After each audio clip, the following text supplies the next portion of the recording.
Hai semuanya, welcome back to my channel Watu Pindo, nama aku Isara teman-teman. Jadi ini adalah aku hitung misalnya 1 bulan di Taiwan, alias kayak sebenarnya aku kan datang tanggal 12 Februari, ini masih tanggal 9 Februari hari ini ya. Jadi aku anggap 1 bulan ya, 1 bulan review di Taipei jujur teman-teman ya. Nah gini, Taipei itu merupakan pusat ekonomi dan juga pemerintahan di Taiwan seperti itu. Tetapi kita harus kalian ingat-ingat lagi, menjadi turis sama menjadi netizen yang tinggal numpang hidup di negara orang, tentu aja itu akan berbeda teman-teman ya. Antara kamu kalau jadi turis mau itu nggak enak tapi lo laluin, lo masih seneng, lo masih ada experience untuk belajar. Nah kita harus dihadapkan dengan experience buruk yang amit-amit terjadi setiap hari teman-teman ya. Nah di Taipei selama 1 bulan ini experience buruk aku itu dipertontonkan saat aku datang beberapa minggu awal di Taipei teman-teman. Jadi kan orang-orang tuh kan katanya dapat yang bagus-bagus, dapat yang enak-enak. Nah tapi aku tuh awalnya tuh sudah dikasih yang namanya hal-hal yang gak enak dulu. Tapi aku bersyukur dari hal yang gak enak ini aku bisa belajar banyak dan gak akan mengulangi atau kejadian hal serupa lagi kalau misalnya itu tertimpa sama aku teman-teman ya. Nah kamu kalau kalian lihat ini ya, masalah yang namanya tinggal di Taiwan, aku jujur aja tuh sangat miris teman-teman ya. Bukannya happy sebagai orang yang representatif orang Indonesia ya, karena aku di sini mandiri, duit mandiri, dibantu sama kedua orang tua aku dan juga adik aku teman-teman ya. Apa-apa juga sendiri di sini gitu ya guys ya. Itu pun juga aku sangat sedih ketika kenapa orang Indonesia di Taiwan tuh nggak terkenal ya. Orang Indonesia di Taiwan itu ya yang masuk NTU, NTUST, kemudian masuk ke kampus-kampus teknik yang bagus-bagus, kenapa nama mereka tuh kayak nggak melejit dibandingkan orang-orang kayak dari negara Asia Tenggara ya, misalnya Malaysia atau bahkan Vietnam teman-teman ya. Nah kamu tahu nggak sih, ini aku curhat sedikit teman-teman ya, masalah hal yang paling nggak enak di Taiwan seperti itu. Nah jujur aja kemarin itu aku dihadapkan dengan hal yang kurang enak teman-teman ya. Jadi ternyata Taiwan itu adalah negara yang gak gampang ya. Kalau kalian pernah yang namanya melihat sebuah tawaran beasiswa ke Taiwan, ke sebuah kampus, tapi IELTS gak usah disertakan, bisa dicicil saat kuliah ya. Ini adalah jebakan teman-teman. Atau gini deh, let's say di Taiwan kita butuh TOCFL, tapi aku harus bilang nggak usah. Kalau kalian itu di Taiwan itu adalah kepingin untuk meningkatkan skill ya, bahasa akan mengikuti kalau skill kalian bagus. Orang Taiwan akan mengikuti kalian kalau kalian itu apa ya, punya hal yang lebih dibandingkan mereka gitu ya. Itu nah mengapa aku itu harus yang namanya menyarankan siapkanlah IELTS sebelum berangkat ke negara manapun, karena itulah bukti otentik kalau kalian bisa komunikasi efektif teman-teman ya. IELTS itu lebih lah dibandingkan apa ya, TOEIC, kemudian program-program lain, bahkan melebihi TOCFL ataupun HSK teman-teman. Makanya IELTS itu atau TOEFL yang IBT, tapi mending IELTS aja, itu harus kalian persiapkan sedini mungkin dan sebagus mungkin ya teman-teman ya. Itu nah unfortunately ya, teman-teman yang kena program bisa ke Taiwan tanpa IELTS ya, itu kena prank juga, dimana mereka itu harus yang namanya ya untuk tes IELTS di kampus itu. Tapi kan mereka tuh kan nggak ada persiapan, mereka terpaksa les teman-teman, terpaksa les dan harus bayar. Dan tes IELTS di Taiwan itu lebih mahal dibandingkan Indonesia teman-teman ya. Let's say di Indonesia tuh 3,5, di Taiwan bisa 4,1 juta teman-teman ya. Makanya kenapa di Taiwan itu les-lesan bahasa Inggris di mana-mana. Kalau kalian keliling ke sebuah suburban gitu ya, itu pasti ada yang namanya les bahasa Inggris bagus-bagus di Taiwan kayak gitu. Nah tes IELTS ya, itu harus kalian apa ya, jadikan pegangan kalau kalian kepengen sekolah yang bagus atau cari kerja yang bagus di Taiwan seperti itu. Ada lagi jebakan-jebakan, yaitu adalah pelajar Mandarin ini ya di YouTube ya, di upah 12 juta ya. 12 juta itu di bawah UMR teman-teman. UMR Taiwan itu adalah 25 juta jikalau kamu itu kerja 40 jam per minggu ya. Nah, kita mau itu bachelor ya, mau master degree, bahkan PhD, itu kita tuh mentok hanya 20 jam untuk kerja ya. Apalagi anak-anak sekolah SMK sambil kerja dengan tawaran upah segitu ya. Kedengarannya banyak kalau buat kebutuhan di Indonesia, tapi kalau di Taiwan ya mungkin bisa nabung, tapi pasti ada hal-hal yang nilainya tuh naik teman-teman ya. Dan biasanya ya sekolah-sekolah atau program YouTube yang menawarkan program seperti ini itu nggak terverified di Taiwan, dan tipikalnya itu kamu akan dimasukkan ke pabrik ya, jadi outsourcing atau ke kafe-kafe atau ke hotel-hotel kecil untuk menjadi petugas di situ teman-teman, tapi yang level terbawah teman-teman ya. Itulah bagaimana perusahaan Taiwan itu melakukan efisiensi untuk meng-hire tenaga kerja dengan kos rendah. Itu teman-teman ya, seharusnya 25 juta tapi lo tuh dibayarnya sekitaran 12, 15 juta, 8 juta. 8 juta kalau orang Indonesia itu kan senang gitu ya guys ya, apalagi 12 sampai 15 juta seperti itu. Jadi lo bisa mikir ya, Taiwan itu semengerikan itu loh. Orang-orang menawarkan beasiswa, menawarkan sekolah sambil kerja. Bahkan yang aku lihat itu paling parah itu adalah ada kuliah. Ini kuliah bukan sekolah guys ya, kuliah itu hanya 2 hari masuk dan 5 hari kerja. Oke, itu kuliah macam apa? PhD aja atau master kayak aku aja mungkin meskipun hanya 4 hari kuliah, tapi kita itu harus baca buku teman-teman, kita harus membedah kasus, dan itu pun akan memakan waktu ya guys ya. Kalau kalian bayangin 2 hari kuliah hanya duduk dan juga pulang, kemudian besoknya itu kita bisa happy-happy atau apa, mohon maaf, itu adalah kampus ecek-ecek. Kampus ecek-ecek itu bisa kalian lihat rankingnya. Kalau rankingnya tuh kayak 5.000, 10.000, itu harus kalian harus cabut kalian ya guys ya. Mau kalian terlanjur keterima nih kak atau apa, harus cabut. Karena apa? Karena nggak banyak pelajar Indonesia itu kayak mereport atau kayak kayak melaporkan ada hal yang tidak wajar untuk anak-anak sana itu untuk belajar teman-teman. Pertanyaan aku tuh adalah, ketika kamu tuh usia muda kuliah di Taiwan dengan kampus ecek-ecek teman-teman ya, kampus ecek-ecek atau SMK ecek-ecek gitu ya guys ya, kamu itu pengen balik ke Indonesia dan kepengen kerja, pasti nggak akan diterima, even itu adalah low salary teman-teman ya.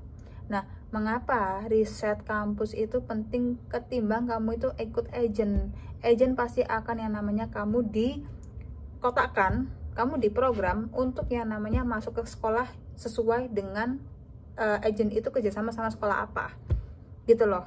Nah, itu logikanya. Kalau kamu secara mandiri, kamu milih ini kampus sendiri, kamu punya uang, siap ready terbang, siap hidup, nah itu beda lagi teman-teman ya. Nah, makanya agent itu bisa jadi sangat menjebak dan nakal. Bahkan mereka dapat duit loh ketika mereka tuh bisa memberangkatkan anak-anak untuk sekolah di sana.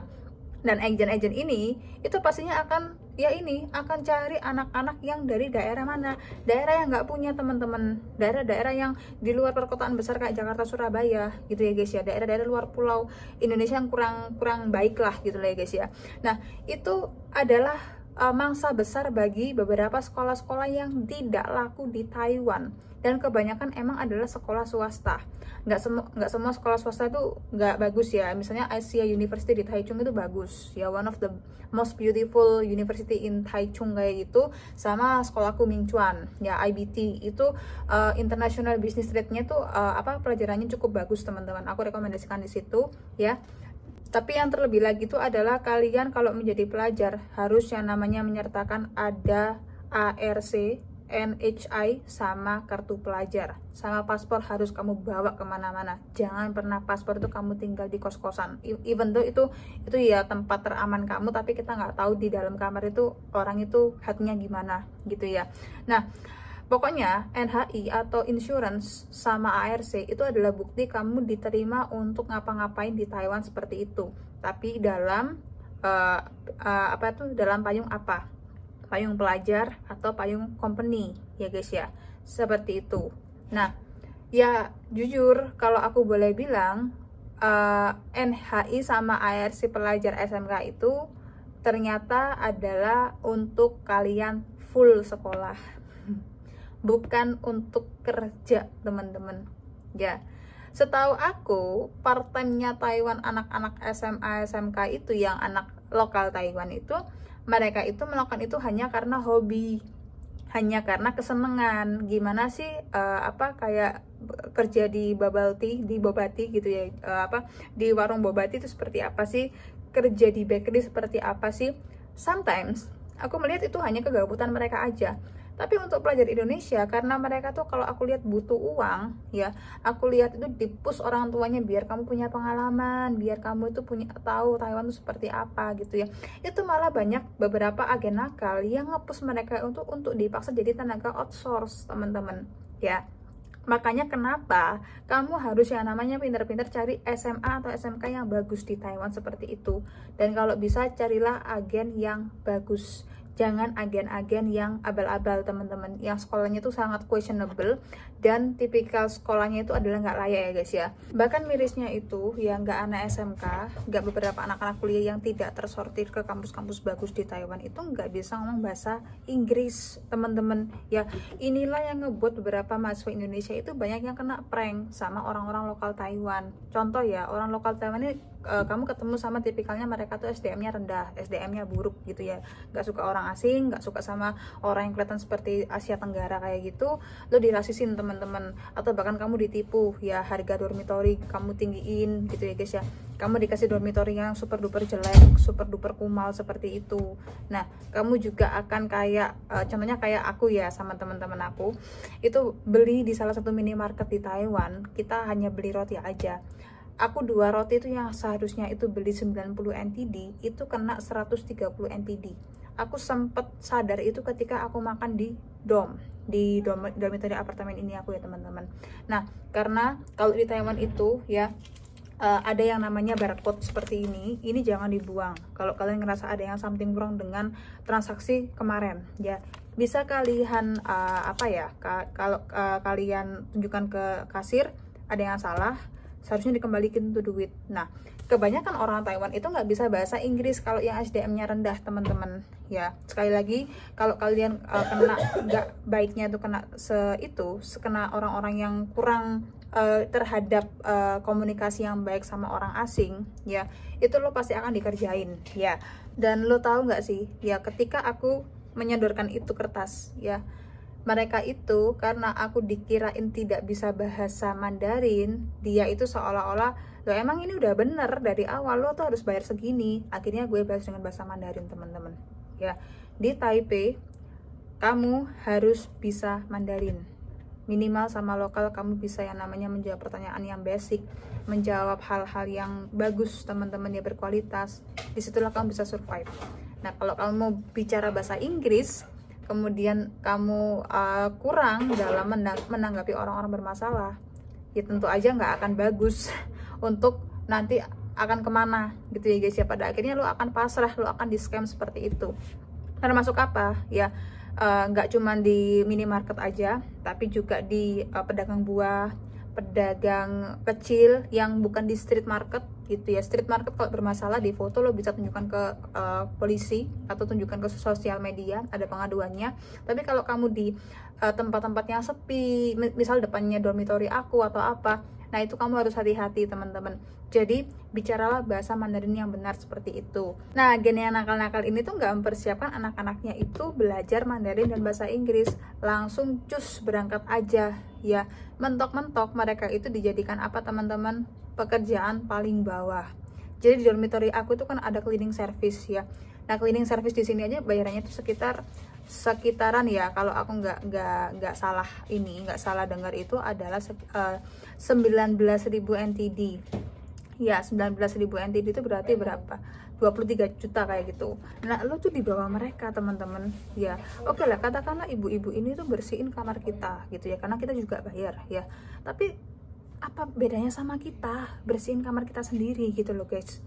Nah itu harus kamu hati-hati ya guys ya. Makanya why beberapa anak-anak Indonesia yang gak bisa bahasa Inggris, bahkan Mandarinnya masih terbata-bata, itu sangat direndahkan di company-company, dan itu sangat beresiko sama kesehatan mental dan performa mereka kerja ya teman-teman ya. Satu hal lagi, meskipun sesama orang Indonesia, kamu jangan pernah percaya siapapun di Taiwan. Unfortunately lagi ya, beberapa les-lesan bahasa Mandarin di Taiwan yang orang Indonesia butuh itu dijalankan sama orang-orang oknum PMI atau mbak-mbak TKW atau ibu-ibu yang udah lama sekali tinggal di Taiwan dari dia muda gitu ya guys ya, menjalankan bisnis ilegal bahasa Mandarin. Dan itu pun levelnya itu hanyalah TOCFL B2, bukan C1, bukan C2 seperti itu ya.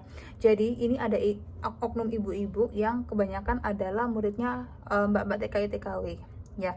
Nah ini oknum ibu-ibu ya, kenapa kok saya itu sempat heran, kok ini orang itu ada ya, kok ini orang itu tega dan juga jahat ke TKW dan juga jahat ke saya langsung teman-teman. Karena apa? Karena saya upload pengalaman saya waktu ketemu sama orang minimarket dan penjual nakal. Kalau ketemu sama orang asing seperti itu, disindir enggak kok, enggak ada begini gitu.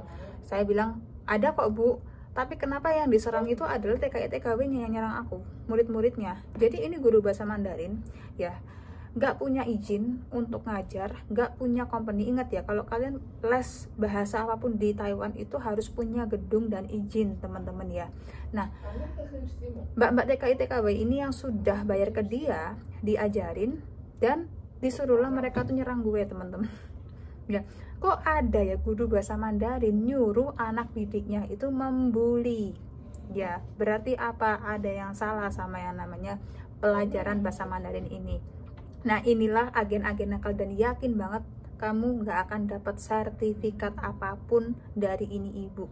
Mau kamu apply untuk pekerjaan atau apply untuk hire paying job ya, nggak akan bisa teman-teman PMI, nggak mungkin ya. Oke lah, katakanlah orang PMI bisa kok pindah dari pembantu rumah tangga biasa jadi pegawai 7-Eleven, bisa. Tapi masalahnya tuh sertifikatnya tuh mana gitu loh. Terus izin ARC-nya tuh mana kalau kamu tuh di bawah naungan dari agensi-agensi bagus gitu loh. Makanya kalau kalian kepengen yang namanya sukses di Taiwan, komunikasi skill dan juga eligibilitas ya. Kalau ada guru, oknum guru ya, orang Indonesia atau orang Taiwan ngajar Mandarin tanpa ada bukti usaha dan gedung dan juga ijazah, jangan dideketin teman-teman. Ini yang menarik, tapi ini jujur aja itu aku sangat salut sama Taiwan ya. Salah satu muridnya ini guru abal-abal itu menteror aku teman-teman, mau menteror aku gitu ya guys ya. Nah di Taiwan itu pemukulan tuh kan bisa deportasi kalau orang luar negeri gitu ya guys ya. Ini orang itu mau dia mau ngajak-ngajak untuk berkelahi teman-teman ya. Nah berkelahi ini adalah pengancaman ya, meskipun di akun sosial media TikTok, Instagram atau Facebook seperti itu. Nah kemarin aku itu bantuin teman aku yang kena scam guys ya, scam yang toko oren itu yang anak Vietnam, anak scam. Kita ke kantor polisi. Nah gue keingetan itu kata-katanya si TKW itu, gue tunjukin ini TKW-nya gitu ya. Kemudian ya semua TikToknya yang ada muka aku itu disebar teman-teman, biar teman-temannya sama dia tuh ngebenci aku gitu ya guys ya. Nah gue juga sebar itu foto guru abal-abal teman-teman ke polisi, itu ditindak guys. Dan aku nggak tahu sekarang itu nasibnya si guru abal-abal itu seperti apa.